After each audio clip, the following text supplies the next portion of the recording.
Now, grief, as defined by the Oxford English Dictionary, was used generally to mean mental pain, distress, or sorrow.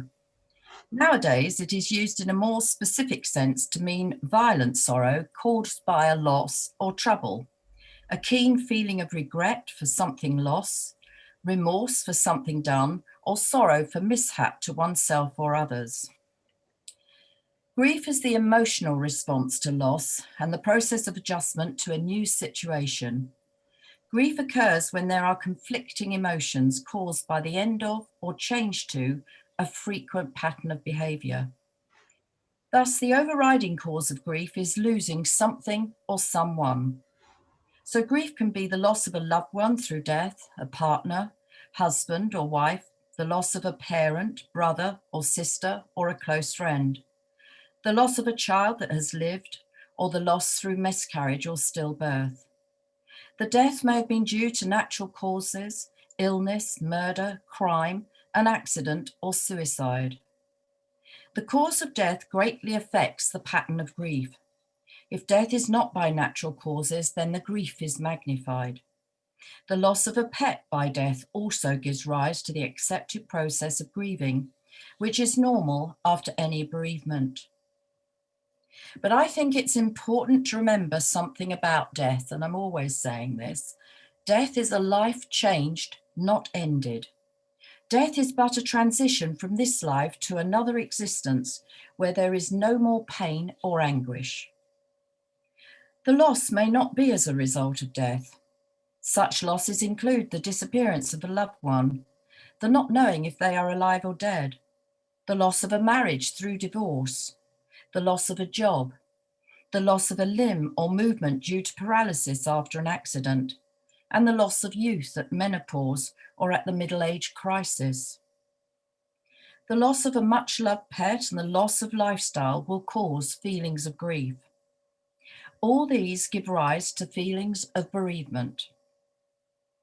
This last year is called Feelings of Bereavement due to COVID-19. Many of us feel a year of our lives have been taken away from us, and so we are going through the 7 steps of bereavement. And because this is not expressed, many of us are feeling anxiety and depression. Death of a loved one has occurred in this pandemic, creating special bereavement processes because people were not able to say goodbye. Grieving is a process, and it has been recognised that there are various emotional stages to be experienced before reaching the point of acceptance for the death or loss.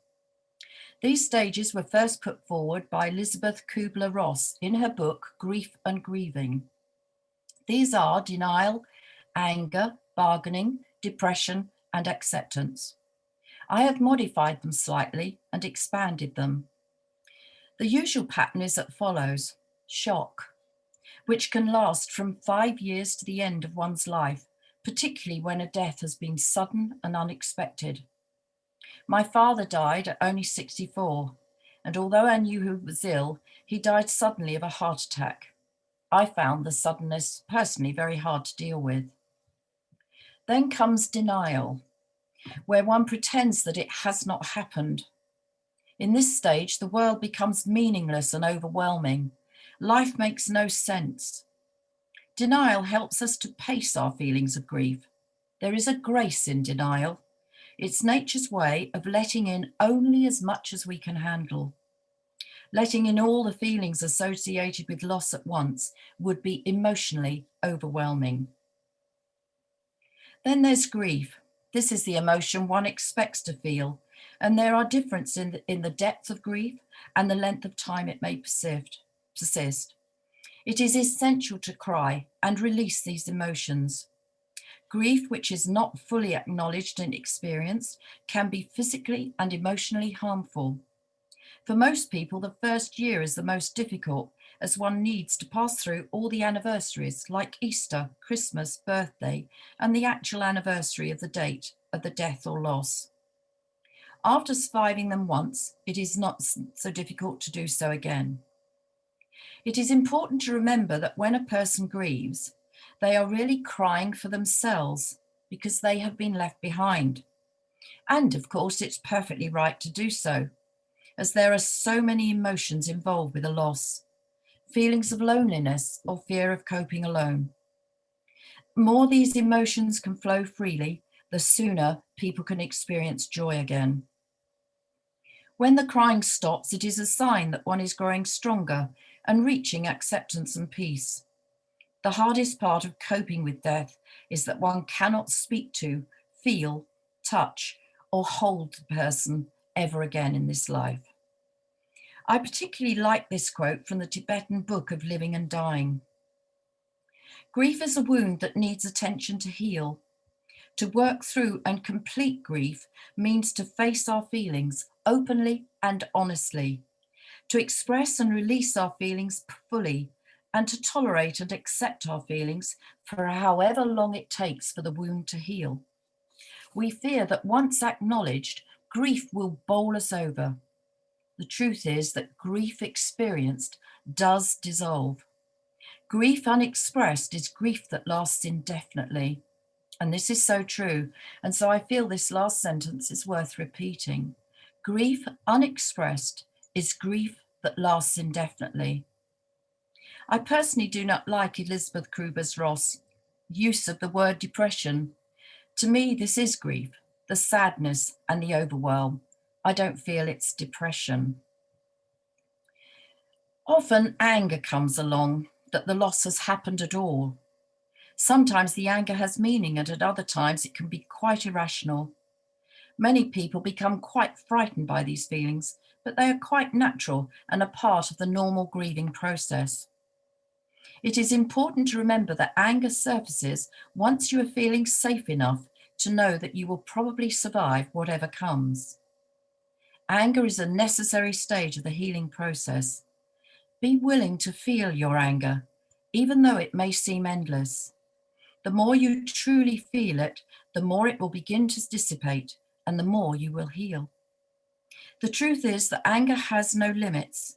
It can extend not only to your friends, the doctors, your family, yourself, and your loved one who died, but also to God. You may ask, where is this God? Where is his love, his powerfulness, his compassion?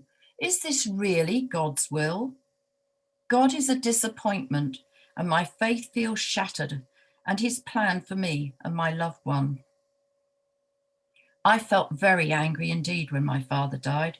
He and I got on so very well.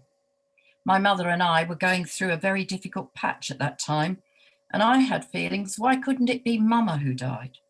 I also used to go into the garden and shout at God and voice my feelings to him. And this, of course, led me on to the next stage of the bereavement process, which is guilt. This often follows a loss. Guilt is anger turned in on itself. It may arise due to feelings of, if only I had done this or that. Occasionally, the guilt will have a deeper basis if one is responsible for the death, for example, by turning off a life support machine. If the person who has died suffered for any length of time, or it was obvious that they were going to die, then often a sense of relief is felt. This can lead to feelings of guilt. I felt guilty for my thoughts when my father died, but when my mother died after a long illness with cancer, I felt such relief, and then I felt really guilty that I was not more upset. But I had done all my grieving and crying while she was still alive, watching her go through a lot of pain and losing her quality of life. The relief I felt was for her mainly, as her suffering had ended, but also for me.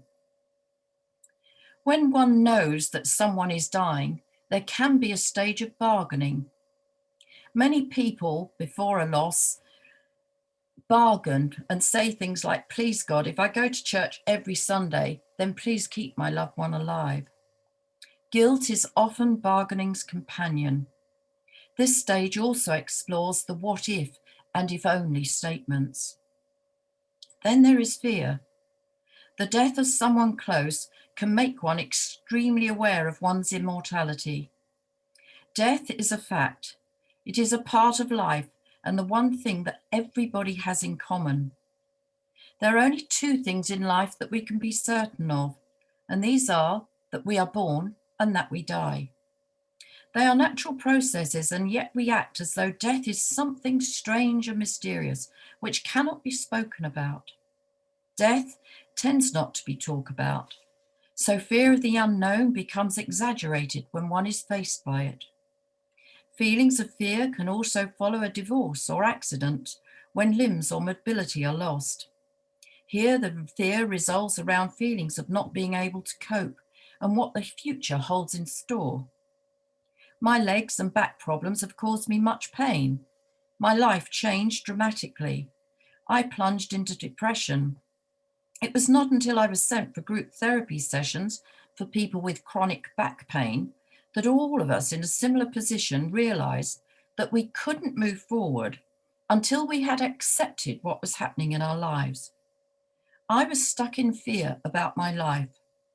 Once I accepted what was happening and changed my thinking, I could accept what was going on. I realized I was grieving for my past life where I used to run everywhere and now I could only hobble. I was having to go through the bereavement process. The therapy class taught me a lot, but the best thing was talking to other people who understood what we were going through.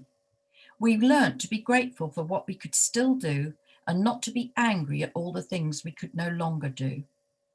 And finally, we come to acceptance and peace. And these occur when one has come to terms with the loss. These feelings come once the emotional process has been followed, and this is so true. Sometimes the above process does not follow the exact given sequence. One can slip back to any or all of the previous stages.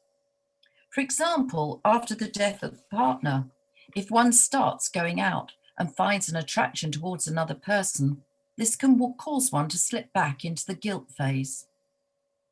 In her book, Death and Dying, Elizabeth Kubler-Ross mentions that when one is told one is dying, that one goes through 3 of the stages: shock, denial, and finally acceptance, and that throughout all the stages, hope exists.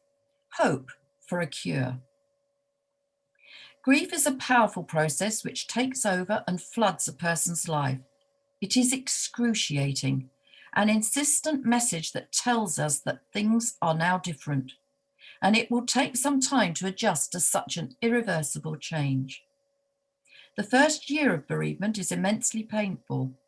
It may be intense for the whole year, yet there will also be periods between peaks of the pain when the person can sustain themselves quite comfortably and even enjoy events. 2 years appears to be the minimum time that a person needs to come to terms with the loss of someone close, and 5 years appears to be long enough to integrate change. Some people may take longer and others less time. Grief is a very individual process. Any number of events can trigger memories, a piece of music, a perfume, and they engulf the present and surprise us by the level of distress produced by such small things. When a loss occurs, we are flooded with memories of the entire relationship, with all its positive qualities and all its difficulties. This is the raw material of grief. Our memory searches for what was not communicated or brought to completion and continues to work on evaluating this material from the unconscious until there is resolution. Grief has its own rhythm. It often comes in waves and cycles which resolve and renew. Everyone's rhythm is unique. This means that the bereavement process is unique to every individual.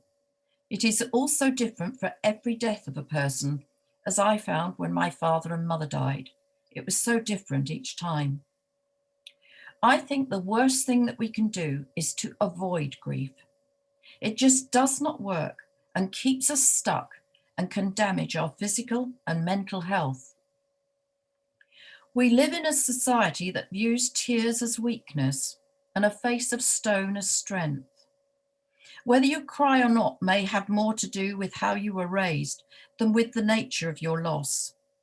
Some of us were raised with permission to cry, and others were not. Unexpressed tears do not go away. This sadness resides in our bodies and souls. Some people may even be told not to cry at the funeral.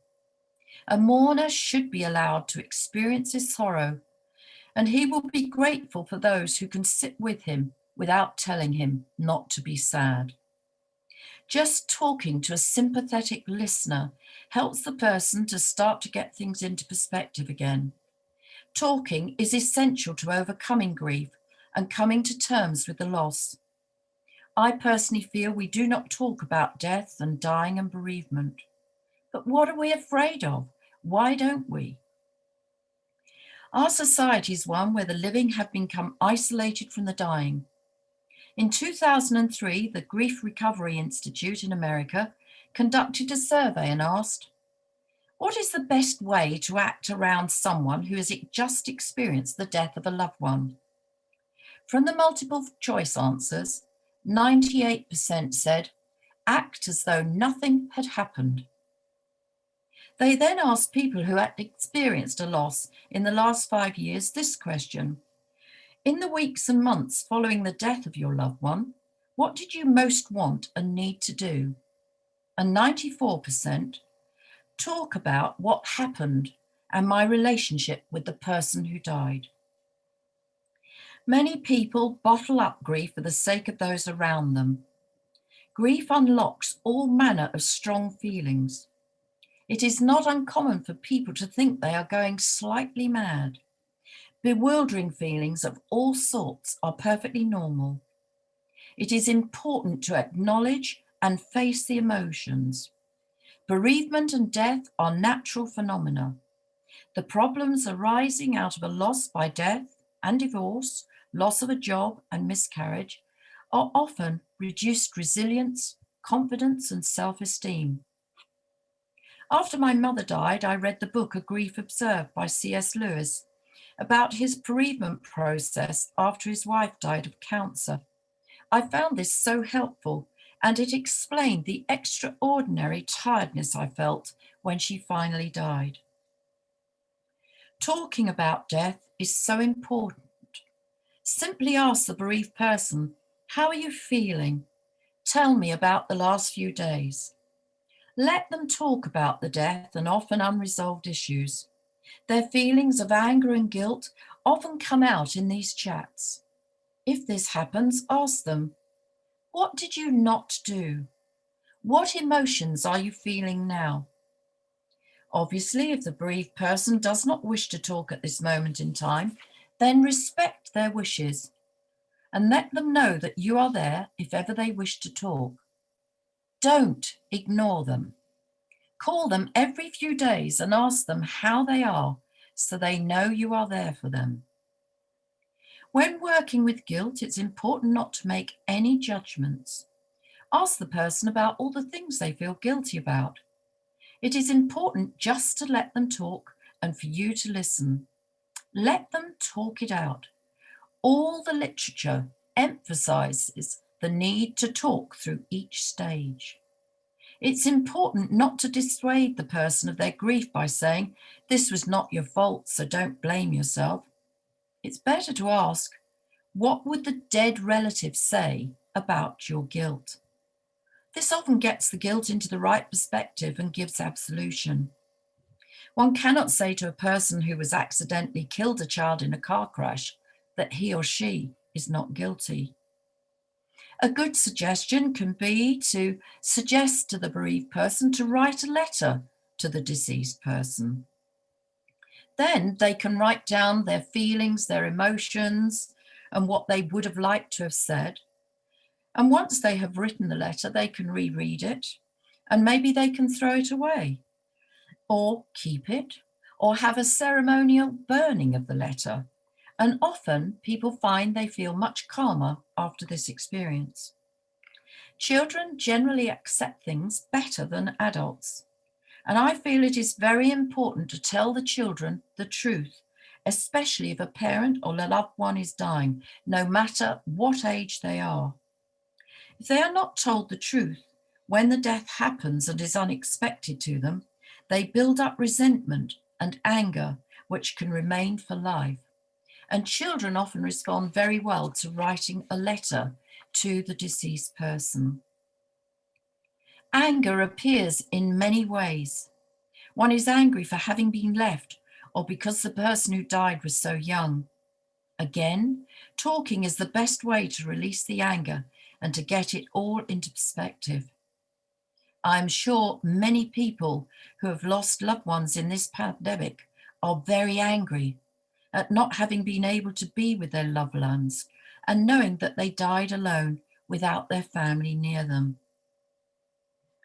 Many people have been conditioned not to express grief. If there have been no tears, no anger, no sense of loss, but there are symptoms of panic, anxiety, depression, then the job of a good friend or bereavement counsellor is to release the inhibitions that are preventing the normal expressions of the grief. The phrase that time is a great healer is only true at the conscious level, where the pain, hurt, anger, and guilt may be forgotten. The subconscious mind, however, remembers the death and all the feelings that it brings forever. Most people cope and go through the natural emotional phases of grief and then process to getting on with their lives. After all, life does go on. Very often, much of what is required is to talk to a sympathetic listener who cares. So we need to talk about death. We should not be afraid of it. As Christians, we believe that the soul goes on. As I said before, death is a life changed and not ended. As Christians, we know that our loved ones go to a happier place. And I've said this before, that I've been told by Christian spiritualists that when we not so young people die, we go back to how we were at 40. I think this is a wonderful thought, and I look forward to when I will be able to run and dance again like I used to. I have said for many years now, I'm rather excited about death, to actually see what happens. So that's the end of my talk, and I just say, God bless you all, and please do talk about death because it's so important to do so.